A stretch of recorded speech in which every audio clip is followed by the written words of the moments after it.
कथावाचक मोहित नागर ने कांग्रेस का दामन थाम लिया। प्रदेश कांग्रेस अध्यक्ष जीतू पटवारी ने उन्हें औपचारिक रूप से पार्टी की सदस्यता दिलाई, जिसके साथ ही उनकी राजनीतिक पारी की शुरुआत हो गई है।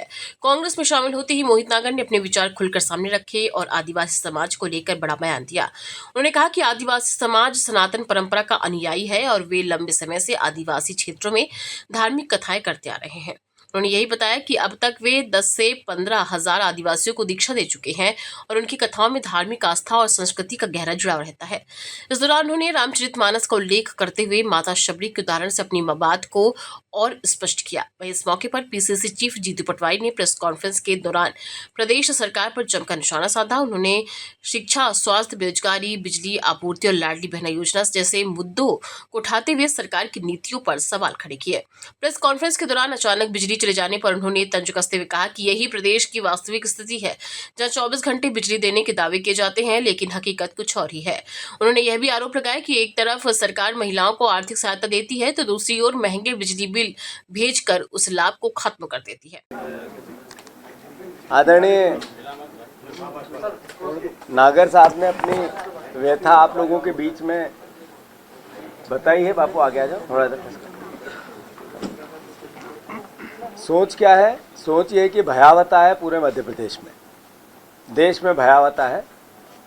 महंगाई अद्भुत, अकल्पनीय, हर घर के चूल्हे और चौके को एक तरह से ग्रसित कर रही है।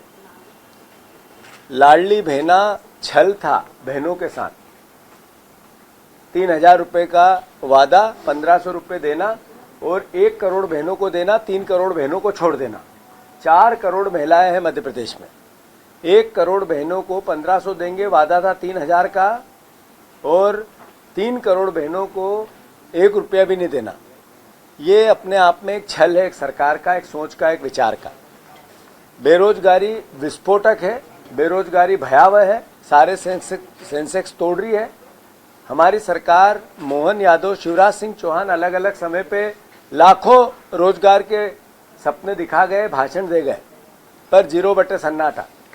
वैसे ही जो मध्य प्रदेश गढ़ बन गया बेरोजगारों का, जखीरा हो गया यहाँ पर बिना काम के युवाओं का, जो काम नहीं कर सकते, जिनके पास हाथ में काम नहीं। बैकलॉग के पद हो या अलग अलग प्रकार की और परेशानी होती हुई बंद सरकारी योजनाएं, कहाँ गई वो जिसमें सामूहिक विवाह होते थे योजना? कितने आंकड़े हैं उसके? बहनों को जो पेंशन मिलती है, विधवाओं को, वो विधवा जवान भी होती है, बुजुर्ग भी होती है, 600 रुपये। लाडली बहना को 3,000 का वादा था। क्या कारण है कि उनकी लाडली बहनाओं से उसको अटैचमेंट नहीं किया गया? क्या हुआ? वृद्धा पेंशन का 300, 400, 600 रुपये से ऊपर क्यों नहीं हो पा रही है? क्या हुआ? अलग अलग तरह की पेंशनर्स का, इनकी भयावता है। मैं जैसे कहा, कर्ज में डूबता प्रदेश। आज ही फिर से कर्ज लेने की प्लानिंग हो गई, तो कल परसों फिर लिया था, आज फिर प्रयास किया जा रहा है। आज हम जब आपसे बात कर रहे हैं तो वित्त विभाग में मीटिंग चल रही है कि कर्ज कैसा लिया जाए, कैसे बढ़ाया जाए, उसकी क्या क्या कार्य योजना बनाई जाए। अभी आप जाओगे वित्त विभाग पे तो सब कर्ज लेने वाली मीटिंग कमेटी जो बनी है वो अपना काम कर रही है। तो कर्ज का बढ़ता बोझ आम नागरिक के ऊपर एक तरह से इतना भयंकर बढ़ने वाला है, भविष्य को लेकर, मध्य प्रदेश के युवाओं के सपनों को लेकर गिर जाएगा। तो कांग्रेस पार्टी इस पर भी एक तरह से चिंतित है, दुखी है। कल मुकेश नायक जी ने शिक्षा विभाग का एक बहुत बड़ा घोटाला प्रदेश के सामने लेके आए थे। मैंने पहले 2 नाम बताए थे आपको, एक बताया था नौशाद का, एक बताया था नाटू का। इस शिक्षा माफिया के पूरे गठजोड़ में नाटू फिर बीच में है, उसके एविडेंस भी है हमारे पास। सही समय पे फिर वो ग्रसित करेंगे। स्कूलों में बच्चे कम हो रहे हैं, स्कूलों में शिक्षण व्यवस्था की क्वालिटी 0, स्कूलों में जो शिक्षकों की कमी अद्भुत और अकल्पनीय, जो शिक्षा कर्मियों की भर्ती, शिक्षा अतिथि शिक्षक, अतिथि विद्वान, इनसे वादा किया था कि आपको हम रेगुलर करेंगे, वो बातें तो कहाँ सपने में है पता ही नहीं। पर साथ ही साथ शिक्षकों के मन में एक डर पैदा कर दिया कि आपको फिर से एग्जाम देनी पड़ेगी।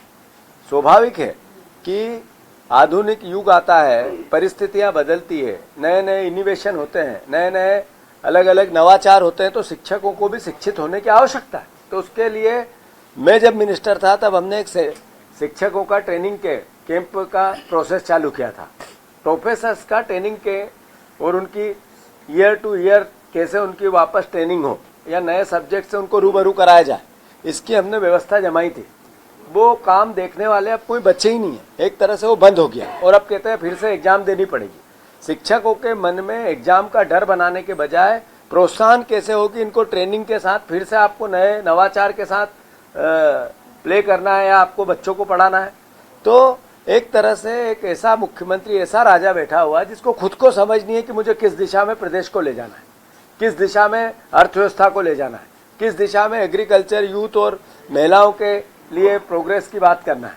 कुल मिला के इवेंट के साथ एक विज्ञापन, हर अखबार के फ्रंट पेज पे एक विज्ञापन नहीं आए तो हमारे मोहन यादव सो नहीं सकते, उनको नींद नहीं आती है। इतना खर्चा तो चाहिए उनको कि एक अखबार के फ्रंट पेज पे रोज झूठी सच्ची खबरें, ये कर दिया मोदी जी का, उनका, इनका फोटो देखते हैं।